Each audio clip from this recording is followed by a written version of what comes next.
Falling Down is a 1993 film by Joel Schumacher. In the film, Michael Douglas plays Defense, a man recently fired from his American defense contractor job and fed up with his life. He leaves his car in LA traffic and proceeds to go on a rampage across the city. Robert Duvall plays Sergeant Prendergast, a police sergeant on his last day before retirement. Rather than call it a day early, he takes an interest in the case of tracking down Defense. Prendergast soon learns that Defense is headed home to his young daughter that he desperately wants to see on her birthday, despite his ex-wife not wanting him around her. The film ends with a climax between Defense and Prendergast meeting each other at the tragic climax.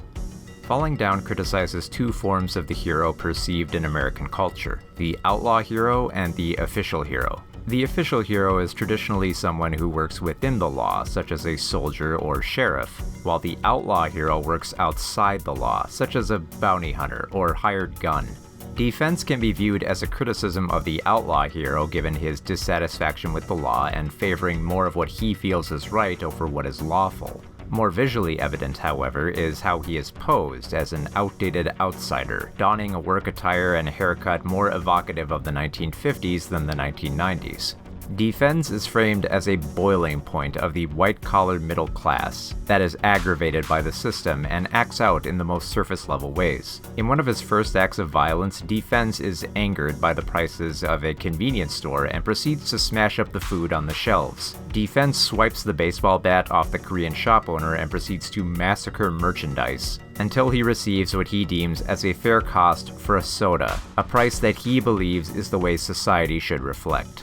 Rather than attack the system that most likely forced these hikes in prices, Defense places responsibility of the price on the shop owner. This becomes a common theme throughout the film, a misplacement of villains for the mistaken outlaw hero to best. Defense proceeds to the Whammy Burger where he is angered by the breakfast menu not being available after 11. He has an uneasy conversation with the staff who gladly tell him their names, and try to state calmly with a smile that they're not serving breakfast at this time of the day. Frustrated, Defense holds the place at gunpoint so he can order off the breakfast menu. As he continues talking, however, his mind wanders back to the lunch menu. His dialogue meanders into speaking about how he's not that bad a guy, even though he clearly is the bad guy in this scene. He is dangerously handling a gun he does not know how to use and accidentally fires it during his demands. His changing of the order to lunch instead of breakfast may make this tirade seem arbitrary. Some nitpicker probably jumped out of their seat to state how this character's motivations don't make any sense if he pulled out the gun for breakfast and ordered lunch instead. But breakfast is not the point of this scene. The point is that Defense is fed up with a world he doesn't understand, where breakfast is not served all day and fast food employees speak to you in an unnatural calmness.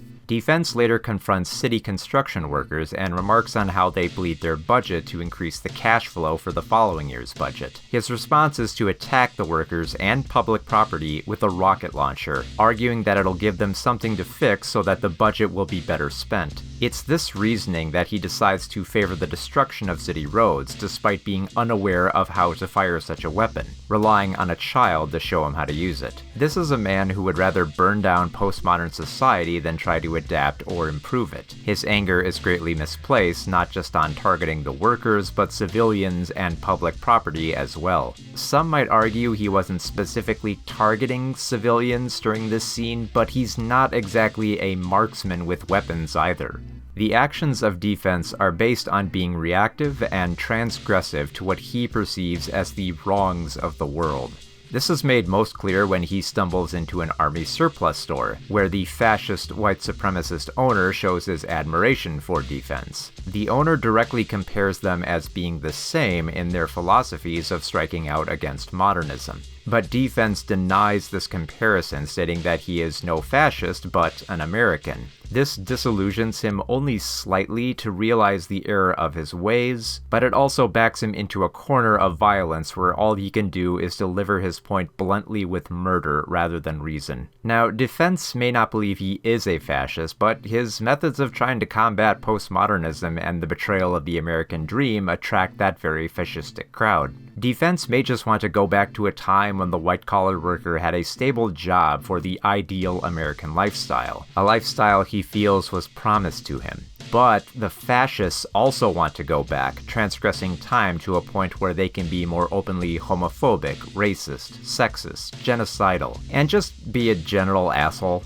They share the same cry that things were once great but we lost our way because of something societal, and that we can go back to those good old days if we just break the rules, reject modernism, and embrace nationalism. Defense can't really give an astute defense for his position of society's wrongs, past just saying, well, I miss this stuff, but not that stuff.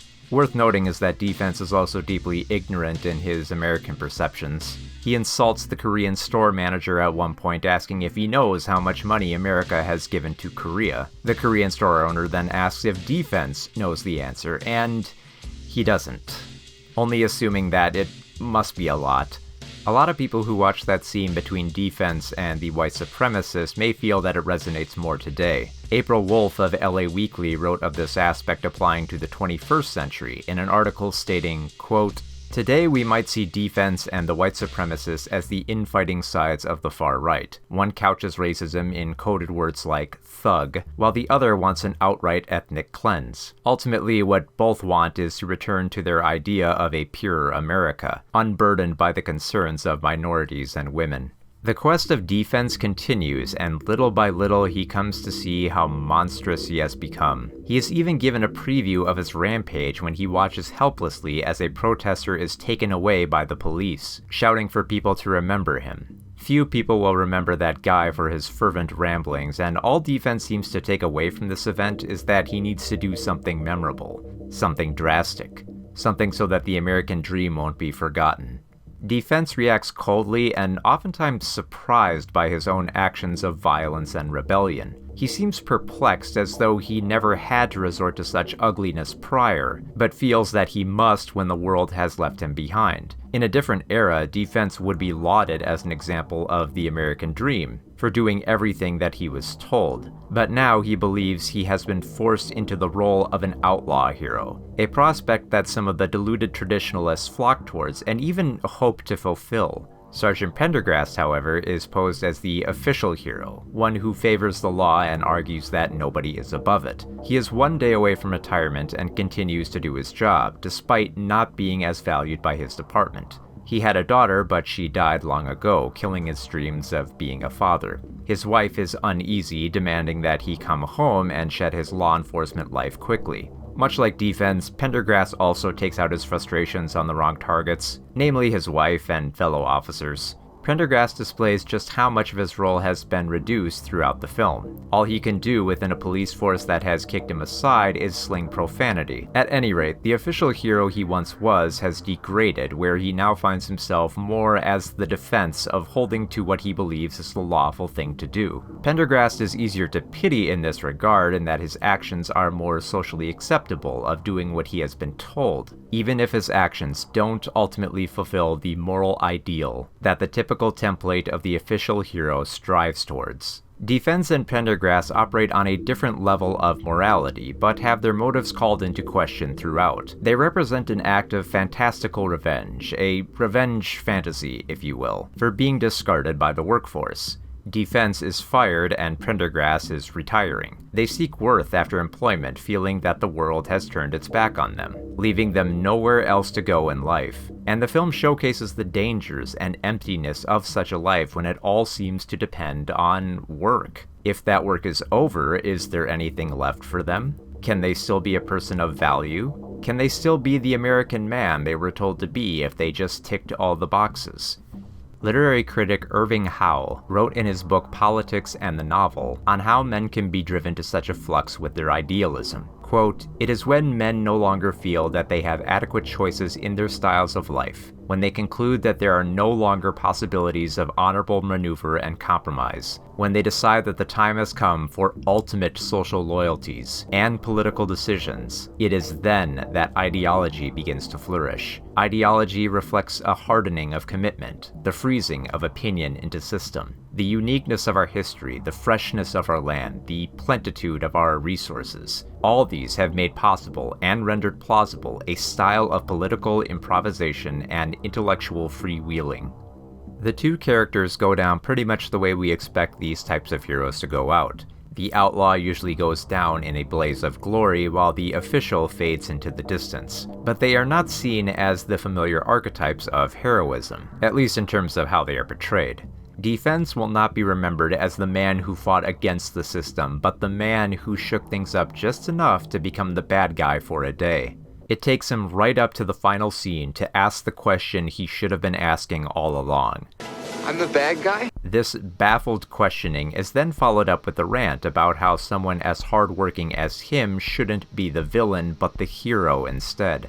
He argues that he did everything that he was told and that America has lied to him. He's on the right track, but instead blames the individuals serving under the American system rather than the system itself that led to this point. In this case, he uses plastic surgeons as an example, but it could really be anybody. Defense states that they have lied to him, but they could be anyone. It could be his bosses, the media, the checkout guy at the grocery store. It really doesn't matter. As long as it is someone to blame and attack. It's way easier to assault the manager at a food joint than the systemic ideal of the American dream being pushed forth by societal praxis. It's more convenient for the angry white-collar worker to just assault an immigrant than be more critical of their worldview and government. Pendergrass will not go quietly into his retirement, but with one last case where he saves a child and guns down a suspect to showcase he's not too old for this shit. Now, he is not wrong in how his climactic confrontation with Defense finds him arguing that someone wronged by the American dream is not justified in going on such a tirade. And yet he still plays his role by fulfilling the prophecy of the official hero, where the official hero kills the bad guy and the outlaw hero is gunned down. A classic Western trope that Defense all but begs for, as it would be so perfect a conclusion. It'd be just like those old Western movies. They don't quite make the same anymore, right? Yeah, sure. Weird hill to die on, but hey, at least you died. This is also a hollow victory for Pendergrass, as Defense is unarmed in this scene, brandishing a water pistol. Pendergrass killed a man he could have easily taken in had he not overreacted to the actions expected of a cop, and not played into the hands of Defense. His actions have not resolved any of the ills of society, but rather furthered them. That being said, Pendergrass does have one powerful statement in the climax where he states that the only thing that makes Defense special is his daughter. This is said to reason with Defense that he has responsibilities to lead by example, and thus something to live for, trying to put things in perspective that life is precious. It also harkens to how Pendergrass lost his own child. But in a broader sense, this also refers to stepping aside for the next generation and not making everything about yourself. This ends up being a fatal decision, as Defense reasons that the right thing to do is to die at the hands of the police, so that his daughter can gain his insurance money. Pendergrass argues that Defense could live to see his daughter grow up, but this is countered by Defense refusing the embarrassment of imprisonment. In his last few moments, there's a tragic acceptance that his time is over in more ways than one. It's a mixture of sorrow and release, a cathartic end for enraged and seemingly betrayed white-collar workers. But, do most audiences get that? Falling Down has been considered by some to be a comedy in how it targets the ills of society and indulges the desires of the newly disenfranchised American man to strike out against it. As I said, it's a revenge fantasy, and it may resonate for someone who feels that the price of soda is too high or that fast food managers are bad people for not serving you breakfast after 11. It's also kind of fun to see Michael Douglas in such an explosive role, I admit. But it's important not to forget who the bad guy is here, because it's not the Korean store owner, the fast food employees, the construction workers, or even the upper-class golfers on the golf course, for as easy as that would be to place blame. It's Defense who is the bad guy. Oh, and the fascist surplus store owner, obviously. The world has left men like Defense and Pendergrass behind, for better or worse. It has also left this idea of the official and outlaw hero behind as well. We need to let the old and regressive ways crumble, rather than keep trying to slap them together with crazy glue, preserving a past that has long since decayed. We need to go forward, not backward, in solving societal issues. And none of those issues with the progressive shifting of society will be resolved by drawing a gun on the manager at the Whammy Burger, no matter how much you wish it would. And if you believe it would, then, well, yeah, you're the bad guy. Maybe just try to order breakfast earlier. I get some change for the phone calls. A peaceful man No change. I have to buy something. who's about to be pushed. 85 cents. 85 cents. That doesn't give me enough money for the phone call. Drink. 85 cents. You pay or go. A little too far. I stay.